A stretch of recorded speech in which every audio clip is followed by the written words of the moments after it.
Saudara, sejumlah rumah rusak berat pasca hujan deras yang disertai angin kencang melanda wilayah Banyumas, Jawa Tengah. Guna meringankan beban warga, Polres setempat beserta instansi terkait memberikan bantuan kepada warga. Meski tidak ada korban, namun sejumlah rumah dan bangunan rusak. Bahkan beberapa rumah nyaris rata dengan tanah.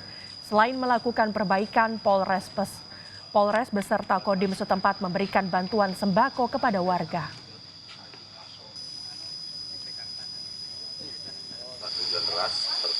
Hujan deras, kemudian dapurnya roboh.